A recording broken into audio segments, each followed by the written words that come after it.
दूसरे अध्याय में कहा है भगवान ने, लक्ष्य सिद्धांत का जो सो निश्चया स्वरूप के। लक्ष्य सिद्धांत का परम पूज्य स्वामी जी प्राय जोर देते हैं कि एक एक शब्द का लक्ष्य होना चाहिए, केवल पर्यायवाची शब्दों में ना उलझे रहे। उस तरफ हमें ध्यान देना चाहिए कि लक्ष्य सिद्धांत का। तो पहले तो सिद्धांत क्या है ये हमारी समझ में आना चाहिए।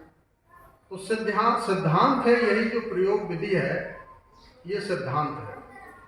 जो प्रैक्टिकल है, जो प्रयोग पद्धति है, ये सिद्धांत है, जिसको शब्दों में तत्वमसि कहा गया है। यह वर्तमान में जो भगवान ने नाम दिया सर्वांग योग, ये सिद्धांत है। इसका लक्ष्य क्या है? लक्ष्य है विश्वरूप परमात्मा का यथार्थ बोध। विश्वरूप का लक्ष्य हो जाना, यही लक्ष्य है, विश्वरूप का लक्ष्य होना। लक्ष्य सिद्धांत का जो सो निश्चय स्वरूप है, फिर उसी विश्वरूप का निश्चय करना है कि यही हमारा निज मूल स्वरूप है। तो सिद्धांत क्या है? प्रयोग। लक्ष्य क्या है? विश्वरूप। तो हमारा निज मूल स्वरूप क्या है? यह विश्वरूप। तीनों बातें हो गई। लक्ष्य सिद्धांत का जो सो निश्चया स्वरूप के। थोड़ा सा बोतल में पानी होगा, क्षमा करेंगे, थोड़ा जुकाम। यही विज्ञान की रीति साक्षात्कार स्वरूप का। अब स्वरूप का निश्चय, साक्षात्कार माने क्या है? हमारा निश्चय हो जाना। स्वरूप हमारे अंतःकरण में निश्चय हो जाना ही साक्षात्कार। तो साक्षात्कार स्वरूप का, यही विज्ञान की रीति। विज्ञान की रीति शब्द कहने में बहुत रहस्य भरा हुआ है। जो हम कभी कभी अपने चिंतन में ये लाते हैं कि सर्वांग योग में साधन कहाँ बताए हैं भगवान ने, परमात्मा के अंग कहाँ बताए हैं भगवान ने। ऐसा कहीं इकट्ठा लिखा हुआ नहीं मिलेगा कि ये परमात्मा के 10 अंग हैं और ये 8 साधन है, ऐसा कहीं नहीं लिखा है। और अगर हम गहराई से विचार करें तो विज्ञान की रीति कह के उन्होंने सब कुछ बता दिया है। विज्ञान कहते हैं प्रयोगात्मक पद्धति को।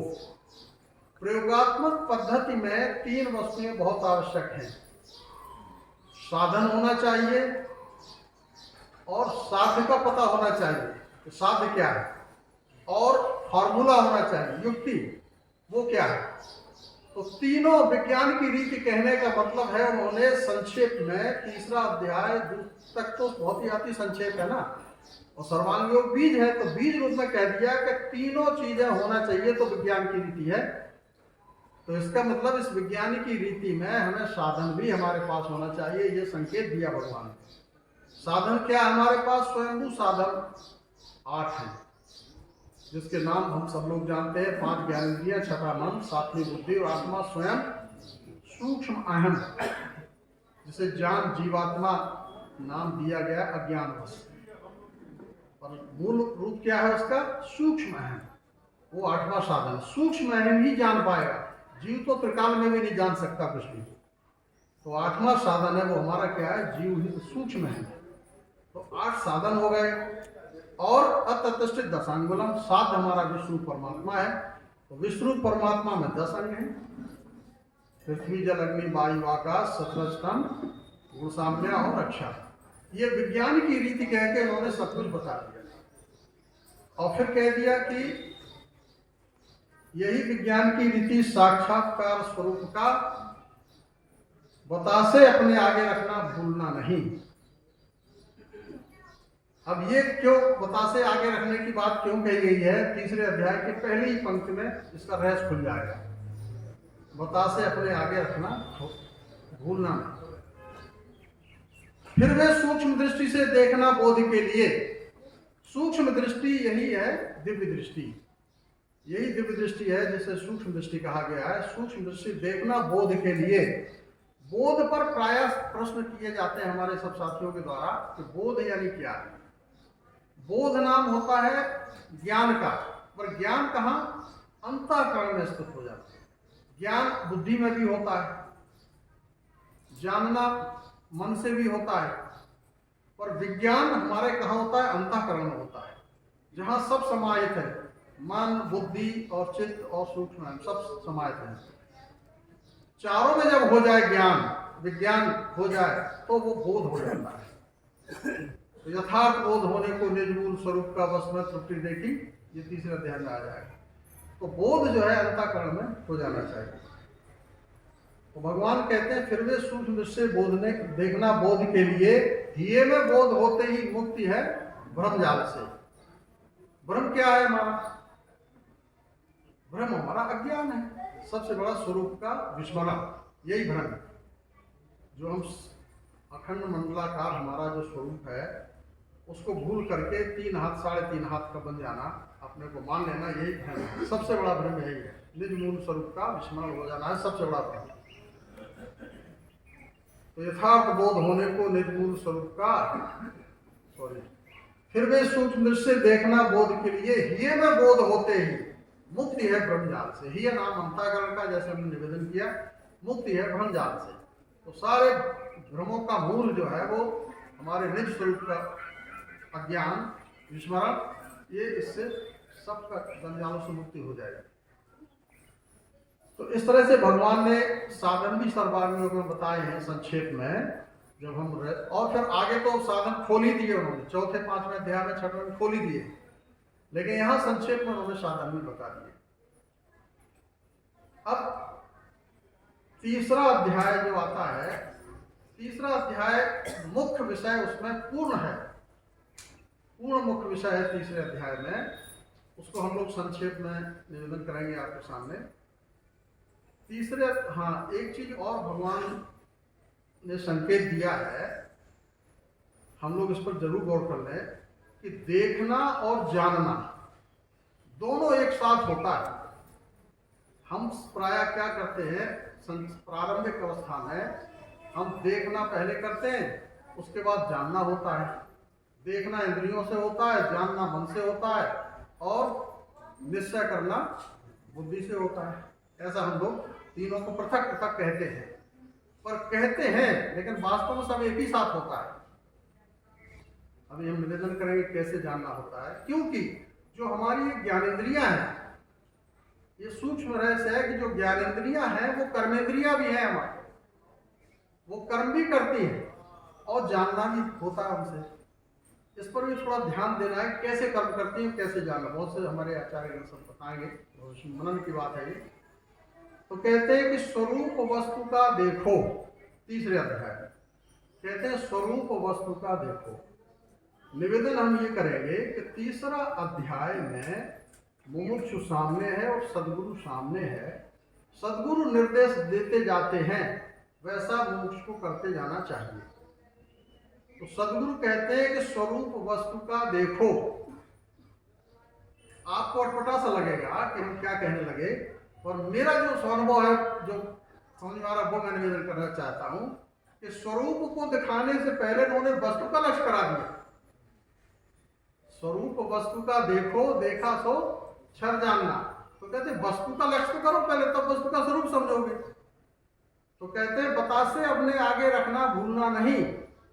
रख लिया हमने पदार्थ दूसरे अध्याय में ही। तो अब वो कहते हैं कि वस्तु का स्वरूप देखो।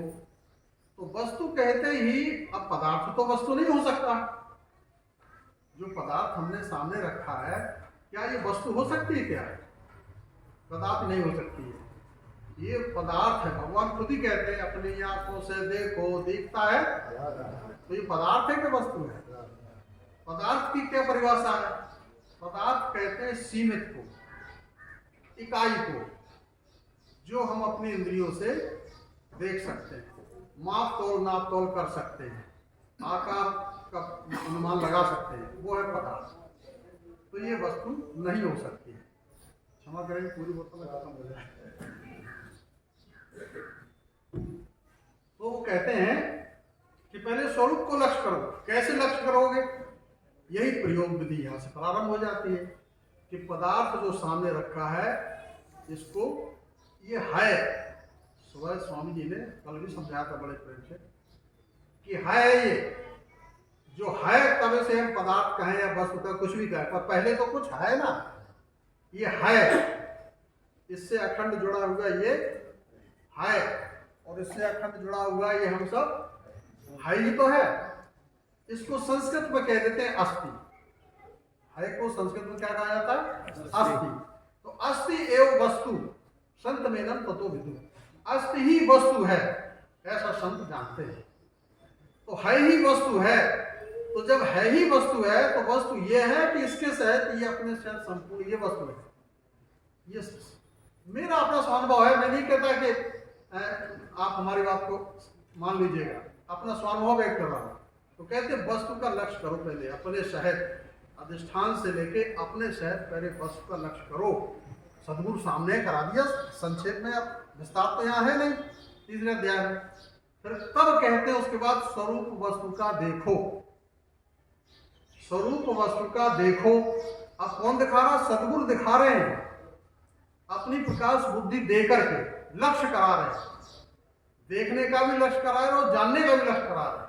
तो कहते हैं स्वरूप वस्तु का देखो। हमने देखना शुरू किया, यहां से लेके यहां तक ऐसा दिखता ही तो है।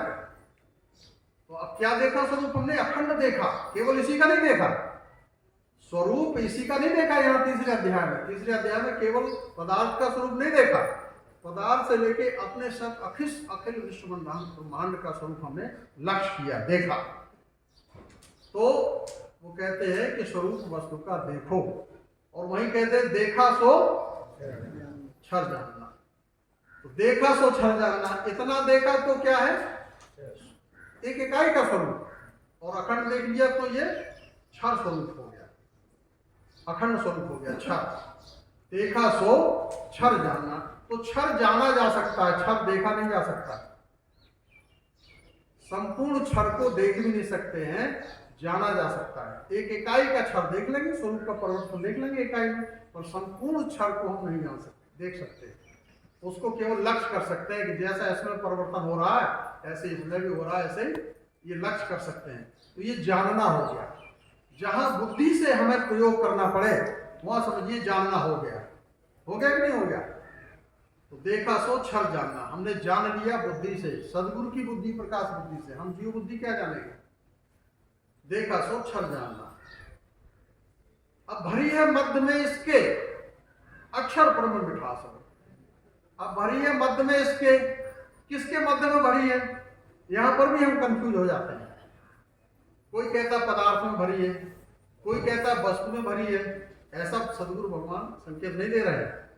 भरी है मध्य में इसके, किसके? जिसको मैंने देखा और जाना है।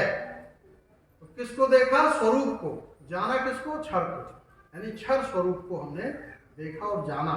इसी के मध्य में, इसके मध्य में, अर्थात स्वरूप के ही मध्य में। अब मध्य का मतलब क्या हुआ?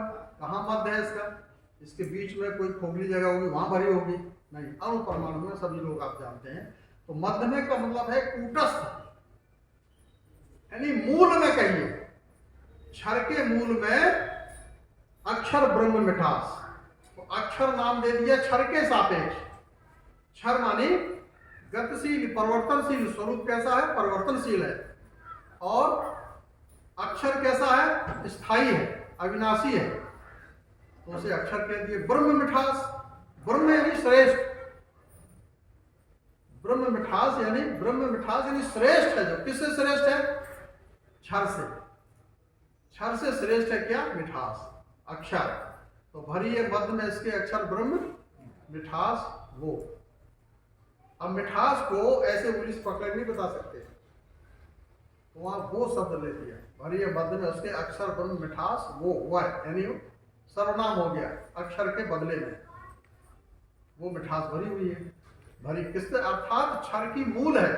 तो जब क्षर की मूल है तो फिर अक्षर, क्षर क्या रह गया? फिर क्षर तो भास मात्र रह गया, मूल तो अक्षर ही है।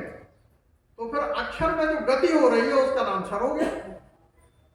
अक्षर में जो गति हो रही है उसका नाम क्षर हो गया, और स्थिति है तो वो अक्षर है। तो भरी है मध्य में अक्षर ब्रह्म मिठास वो। नाम शक्कर जो है वो पुरुषोत्तम भाव है।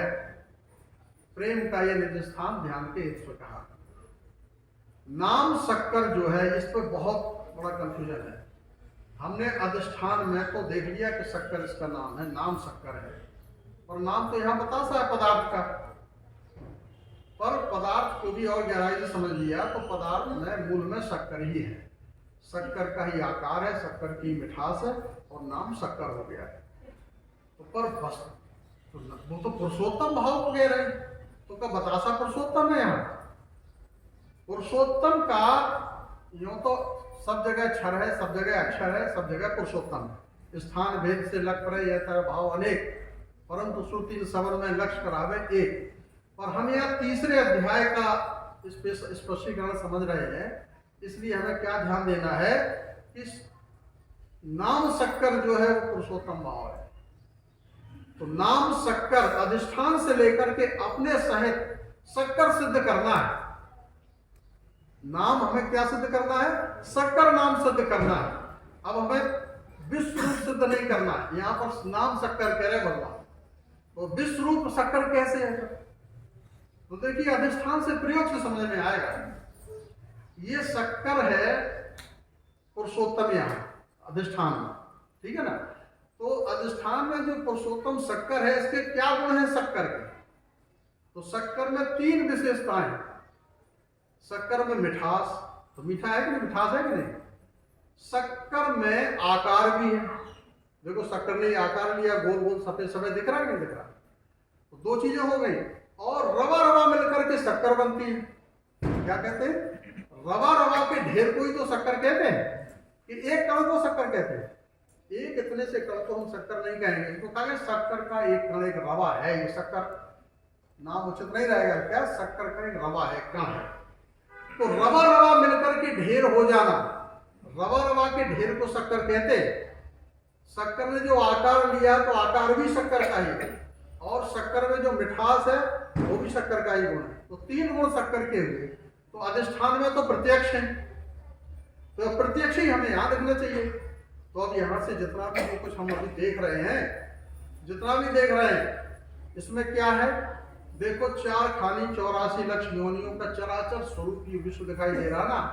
तो 4 खानी 84 लक्ष योनियों में हम भी तो एक है, तो हम क्या रवई तो हैं, और सब मिलकर के रवा रवा मिलकर के अखंड ये विश्व वस्तु हो गई। तो रवा रवा एक गुण मिल गया इससे। और दूसरा आकार है, इसमें गोल गोल सफेद, इसका भी आकार है, इसका भी आकार, सब आकार ही आकार में दिख रहा, तो आकार भी है। और वरीय मध्य में इसके अक्षर ब्रह्म मिठास हो, अस्थि भांति प्रिय रूप से इसके सहित अपने सहित सब में अस्थि भांति रूप से मिठास, कूटस्थ जो आधार है अक्षर की, वो मिठास ही भरी हुई। तो क्या इतने ही में तीनों गुण मिल रहे हैं? इसमें नहीं मिल रहा है। तो इस दृष्टि से जहां आकार भी हो और जिसमें मिठास भी हो और रवा रवा का ढेर भी जो, उसी का नाम तो शक्कर है। तो सब में अस्थिभाति प्रिय रूप से बुद्धि से प्रिय लगने वाला भाव सब में नहीं भरा है, और सब आकार से नहीं है क्या? तो आकार और साकार दोनों मिलकर के ही तो नाम पुरुषोत्तम हो जाता, उसका नाम शक्कर। तो शर्कराक्ष मुनियों ने इस शक्कर की दृष्टि से इस विश्व को देखा था, तो उन्होंने कह दिया विश्व शक्कर है। तो नाम शक्कर जो है वो पुरुषोत्तम भाव है, ऐसा मेरी समझ में आया। प्रेम का ये निज स्थान। अब अगर यही वस्तु होती तो क्या इतना ही प्रेम का निज स्थान? निज स्थान अब हमारा क्या हो गया? इतना नहीं हो गया। तो पुरुषोत्तम अपने साथ जब हमने जोड़ा है सब, तो पुरुषोत्तम ये शक्कर ही हो गई प्रेम का निज स्थान। शक्कर ही सबको प्रिय लगती है, तो ये विश्व शक्कर है, तो यही प्रेम का निज स्थान है। हम अपने प्रेम, विश्व प्रेम यानी प्रेम पूर्वक से व्यवहार करें, क्योंकि मेरा ही स्वरूप है प्रेम का ये निज स्थान। अब हम कहाँ हैं? विश्व में। तो प्रेम का निज स्थान ध्यान के हेतु से कहा, ये ध्यान रहे। ध्यान कहाँ होता है? वही अंतःकरण में। जब कर्म व्यवहार करें अपने ही निजगुण स्वरूप से, तो क्या करें? ध्यान रखें। ध्यान के हेतु से, यानी ध्यान के हेतु से हमने पुरुषोत्तम का लक्ष्य कराया है। ये विश्व जैसे शक्कर कहा गया है, ये हमारा निज मूल स्वरूप है। ऐसा ध्यान रखते यदि हम कर्म व्यवहार करेंगे तो हमारी सच्ची भक्ति होगी। ये एक श्लोक में भगवान ने पूरा उपदेश कर दिया, ठीक है ना। और जानना और देखना दोनों हो गया नहीं हो गया। एक चीज और निवेदन करेंगे कि वस्तु के बारे में भी क्लियर हमें अपना अनुभव होना चाहिए। वस्तु में 3 भाव हैं, पर वास्तव में वस्तु है कितनी? 2 ही भाव में पूरी हो जाती है। क्षर अक्षर संयुक्त स्वरूप ही वस्तु है। क्षर और अक्षर संयुक्त ही स्वरूप जो है वो वस्तु है। पर पुरुषोत्तम नाम है, वो नाम तो एक भाव है पुरुषोत्तम। तीसरा, और वस्तु तो दो ही में पूर्ण हो जाती है। क्षर और अक्षर समझ लिया तो वस्तु समझ गए, पर वस्तु की पहचान करने के लिए नाम देना पड़ेगा। तो जानना भी हो गया और देखना भी हो गया, एक साथ हुआ कि नहीं हुआ। अब आगे आते हैं, यथार्थ बोध होने को निज मूल स्वरूप का। यथार्थ बोध होने को, यथार्थ का पंचम संचालक बहुत बढ़िया समझाते थे, वर्तमान स्वामी जी भी यही समझाते हैं। यथार्थ का मतलब हुआ जो है सो, जैसा है वैसा, और जितना है उतना। तो कितना है हम, यह है इतना विराट, कैसा है प्रत्येक दिख रहा, सर्वरूपी है, जितना है उतना, जो है सो, यही है जो कुछ है। तो ये यथार्थ बोध होने को निज मूल स्वरूप का, वस्तु में त्रिपुटी देखी कल्पना से स्वभाव ने। निज मूल स्वरूप का यथार्थ बोध करने के लिए स्वभाव ने मानी सदगुरु ने तीन कल्पनाएं करी। ये प्रत्यक्ष जो है दिखी, जिसका हमने लक्ष्य किया, उसमें तीन कल्पनाएं की, पुरुषोत्तम, अक्षर और क्षर। यथार्थ बोध होने को निज मूल, अब सदगुरु ने, स्वभाव ने, इसमें भी कन्फ्यूजन हम लोगों को रहता है, हम लोग कल्पना रहता स्वभाव माने स्वभाव ने कल्पना की। स्वभाव क्या कल्पना करेगा, हमारा स्वभाव है, सबका स्वभाव है, तो स्वभाव कल्पना कर सकता है क्या। स्वभाव तो त्रिगुणात्मक होता है, कोई तमोगुणी है, कोई रजोगुणी है, कोई शतोगुणी है। तो यहाँ कहते हैं कल्पना से स्वभाव ने, स्वभाव यानी सदगुरु ने, सदगुरु पुरुषोत्तम भाव में है। पर सदगुरु कोई मानव देहधारी ही तो होगा, पर हमारे आप जैसा मानव नहीं होगा, वो नारायण होगा। वो नारायण की परिभाषा हम अपने पद संग्रह में पढ़ी है, सो नारायण ऋषि मुनि नर जिसको ध्यावे, निज स्वरूप अपना बिनु सेवा दर्शावे। निज स्वरूप अपना बिनु सेवा दर्शावे, वो है नारायण। तो वो कौन नारायण थे, आदि नारायण। बस जिसे नारायण ही कह सकते हैं, उसका कोई अता पता नहीं है। वो तो नारायण का स्वरूप कैसा, वो विश्वरूप होता है। उसकी क्या पहचान होती है, नहीं आदि नहीं आदि अंत अरुमध्य स्वयंभू स्थायी, गावे जिसकी श्रुति स्मृति पुराण चतुराई। वो आदि अंत मत रहता है, श्रुति स्मृति पुराण जिसकी चतुरता, जिसके ऐश्वर्य का गुणगान करते हैं, ऐसा वो नारायण है। और हम आप कहाँ रहते हैं, 3.5 हाथ के बीच में रहते हैं, और वो आदि अंत मत रहता, अर्थात वो विश्वरूप होता है। ऐसा नारायण, ऐसे नारायण सदगुरु ने जो सबसे पहले कल्पना की थी, वो तीन कल्पनाएं आदि नारायण की। अर्थात जो परब्रह्म परमात्मा है, परब्रह्म है, उसका स्फुरण पराशक्ति, उस पराशक्ति का जो मय भाव, वो मय भाव किसी देहधारी नहीं आएगा, पर उसकी मैं, हमारी मैं में अंतर होगा। हमारी मैं 3.5 हाथ की है, और उसकी मैं विश्व में सब मैं ही हूँ, दूसरा कुछ। ऐसा नारायण, उस नारायण ने ये तीन कल्पनाएं की। यथार्थ बोध होने को निज मूल स्वरूप का, वस्तु में त्रुटि देखी कल्पना से, स्वभाव ने कल्पना से, कल्पना करके, पर यथार्थ कल्पना, हाइपर कल्पना की, वस्तु पर कल्पना की, ऐसा नहीं कि पूरी कल्पना। अब आगे क्या कहते हैं, कल्पना इंद्रियों से दिखता है। थोड़ा सा विस्तार करते हैं, भगवान कहते हैं इंद्रियों से दिखता है क्षर सो ततः का। क्षर क्या देखा था, स्वरूप देखा सो क्षर जानना। तो इंद्रियों से दिखता है क्षर सो ततः का। 5 ज्ञानेंद्रियों और 6ठे मन भी सूक्ष्म ज्ञानेंद्रिय देखा सो क्षर। इंद्रियों से दिखता है क्षर सो ततः का। अब यहाँ कहे तत्व श्रुति क्या है, मुझसे प्रश्न किया था, कहे तत्व श्रुति क्या है, उसका उत्तर दे दिया। इंद्रियों से दिखता है क्षर सो ततः है कहा। अब इंद्रियों से अर्थात 5 ज्ञानेंद्रियों से 5 तत्व, मन से 3 गुण, और 5, 3, 8 का समग्र स्वरूप की अक्षर, जिसमें गति हो रही, परिवर्तनशील है, इसे तत्व कहते हैं। तो इंद्रियों से दिखता है क्षर सो ततः है कहा। कौन से अक्षर को जाना, असी निश्चय नाम है। कौन से अक्षर को जाना? जिसे अक्षर कहा है, ऊपर कह चुके अक्षर ब्रह्म मिठास है, जो अस्तिभात रूप से मिठास है, वो त्वम है। त्वम से अक्षर वो कहाँ है? वो में कूटस्थ है, संपूर्ण क्षर में। तो त्वम से अक्षर को जाना असी निश्चय नाम। त्वम से अक्षर को जाना यानी त्वम जो सब में समाया हुआ है, अकेले इतने एक नहीं, उसे अक्षर जानो। त्वम से अक्षर को जाना असी निश्चय नाम। असी मानी है, है जिसे कहते हैं। अब है कैसे सिद्ध हुई? असी निश्चय नाम है कैसे सिद्ध हुई? आगे कह रहे हैं, जहां है भावना दोनों लय का स्थान। तो आगे क्या? इंद्रियों से दिखता है स्पर्शों तक का। कौन से अक्षर को जाना? असी निश्चय नाम। अक्षर में अंग है 8, अक्षर एक अरूप है। अक्षर में अंग है 8। यहाँ देखिए संक्षेप में कह दिया, थोड़ा सा विस्तार से हम समझें। अक्षर में अंग है 8, 5 तत्व ज्ञान इंद्रियों से हमने देखे, प्रयोग किया।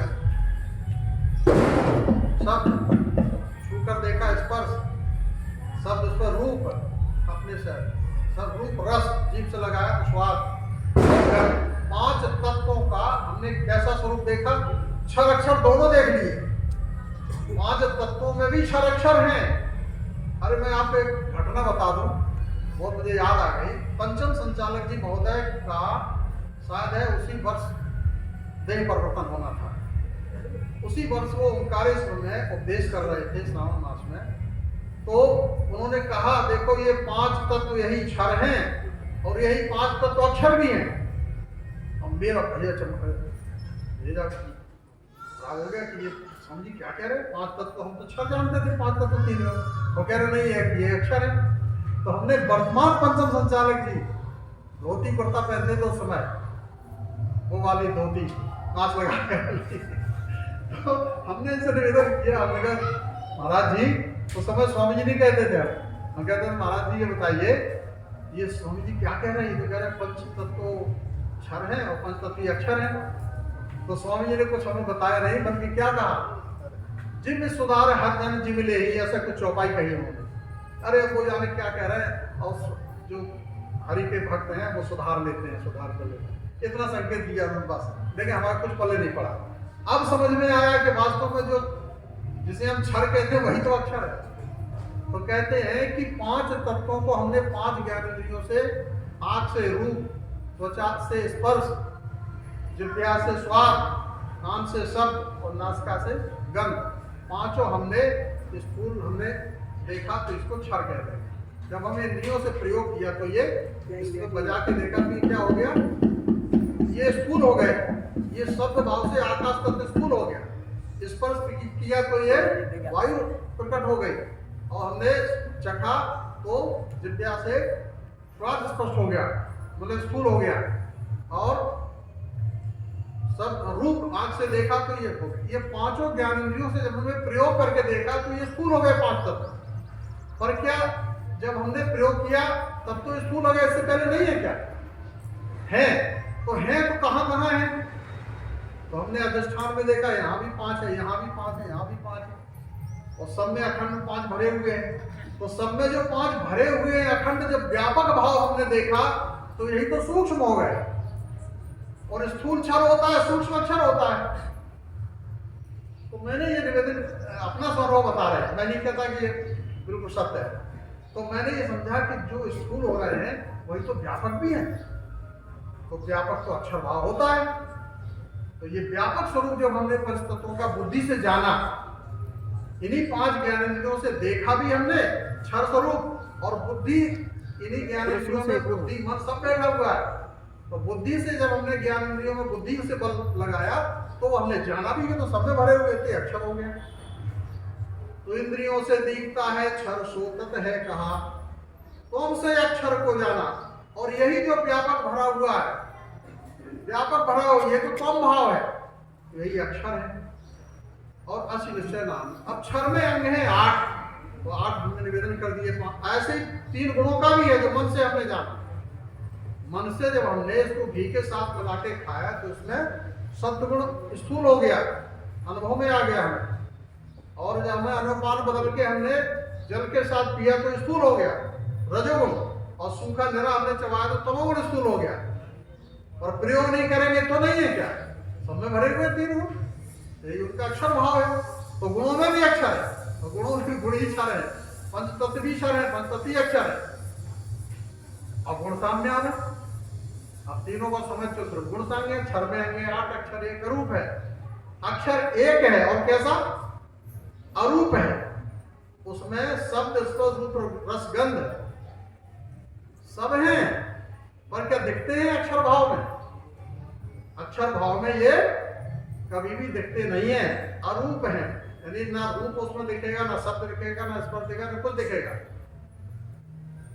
तो अक्षर एक अरूप है। भरी है, हाँ, जहां है भावना दोनों। अब दोनों भावनाएं कौन हो गई? एक क्षर भावना, यानी क्षर हो गई स्थिति, सॉरी अक्षर हो गई स्थिति और क्षर हो गई गति। पांचों तत्वों में आठों के समुच्चय स्वरूप में गति को कह दिया क्षर, और वही आठों में जो स्थिति का अनुभव आ रहा है वही हो गया अक्षर। तो क्षर अक्षर मिल करके दोनों वस्तु बन गई कि नहीं बन गई?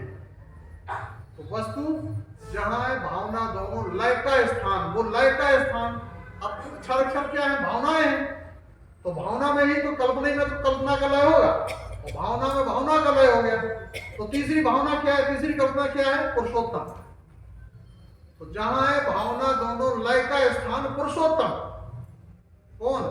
ये शक्कर कहा था जैसे, यानी विश्वरूप, ये पुरुषोत्तम लय का स्थान है। पुरुषोत्तम भाव, नाम शक्कर जो है पुरुषोत्तम, पुरुषोत्तम भी भाव है, यानी कल्पना है, नाम की कल्पना, नाम एक कल्पना है। तो कल्पना लय हो गया तीनों दोनों भावनाओं का। जहां है भावना दोनों लय का स्थान वस्तु सो, और उसी को वस्तु कहते हैं जहां दोनों भाव का नाम। पुरुषोत्तम वस्तु सो, जो पुरुषोत्तम नाम है वही तो वस्तु है, वही नाम ही है।